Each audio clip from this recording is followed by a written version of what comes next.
Hey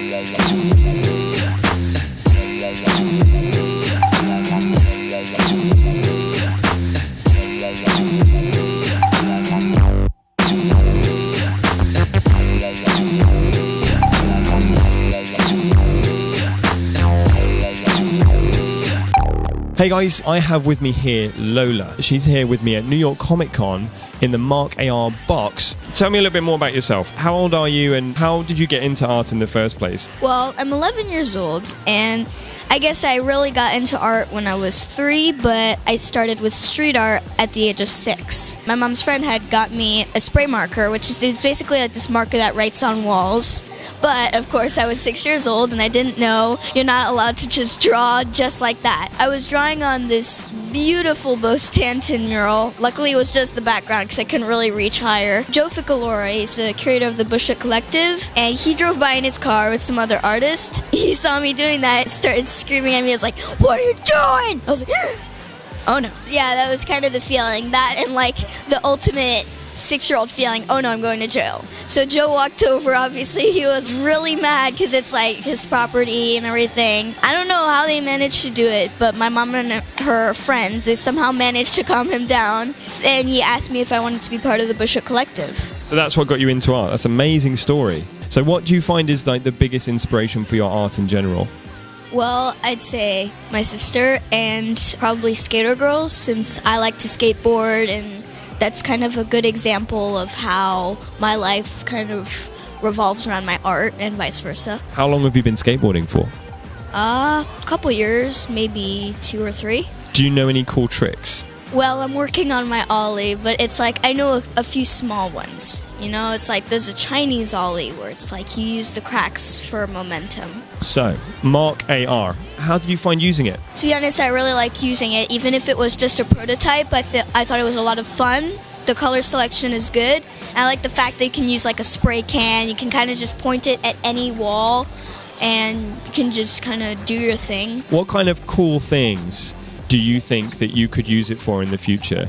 Maybe making sketches for my murals, like if I'm invited to paint something, but I want to see how it looks on the wall. If I'm even just walking around living my life and I just see this wall and I think like, oh, maybe something would look cool here.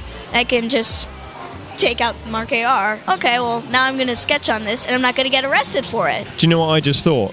Mark AR could be the perfect opportunity to collaborate with other artists on a piece of art on a wall. That would. It's like I could do half a mural, then I could share it with one of my artist friends and they could just finish it. That would be a super cool idea. Guys, we're evolving Mark AR even as we speak. This is amazing. Mark AR has a couple things like stencils and things like that. What features were sort of your favorite in Mark AR? Well, I really like that they included the stencil, because if you just want to use the app and just create something, it's like you can just type in a word and you can just like spray over the stencil and then it looks cool. So if there was one place in the world that you would love to just go and paint, where would it be and what would you love to do? Well, I would probably paint my sister. I think it would be at Venice Beach, California. I wish you would have been with us last year because we actually hosted a Venice Beach party on Venice Beach. We had like skateboarding there and like street art and everything going on. It would have been so like your thing. But next time we do a Venice Beach party, you're invited. You're up for that? Yes. Hells yes. So guys, Lola has challenged me to do an art piece and she would like to critique it after it's done. If you scan in my canvas and then I'll paint the thing. So it's already placed, so you can't go beyond the red lines, but you can basically spray anywhere else. Cool, so I can paint anywhere within the red lines and I press the cap down to spray and then can I make it thicker? Yep, so thick and thin, they'll show you there, and then there's the colors. Okay, so I'm going to start with like a nice background color. Now let's do a darker blue and then let's go for a lighter blue. All right, so we've got like this shining blue light torch thing, right? It looks kind of like that. Now I don't know what to do. What should I do? Maybe just something simple. Something simple. Okay, I like that. Let's turn this into a creature, all right? That's what we're going to do. So if I do... You know what that looks like already? Elmo off of Sesame Street. Oh, it does, except in blue, basically. We're going to make evil Elmo. Elmo needs a mustache. Like a French painter? Yes. A beret. Let's give him a beret, okay? What's next? Bow tie?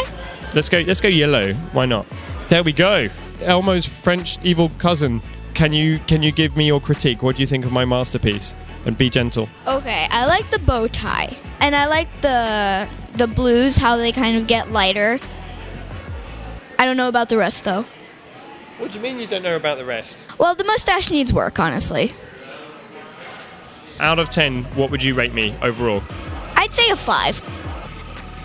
I feel like I am now a budding artist because you've taught me the way, like a Jedi Master teaching their Padawan. And do you think I've got a future in art?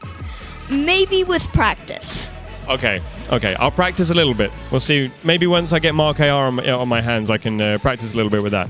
Lola, thank you so much for having this convo with us. It's been amazing. And I hope you have a great convention. Thanks for talking with us. Boom.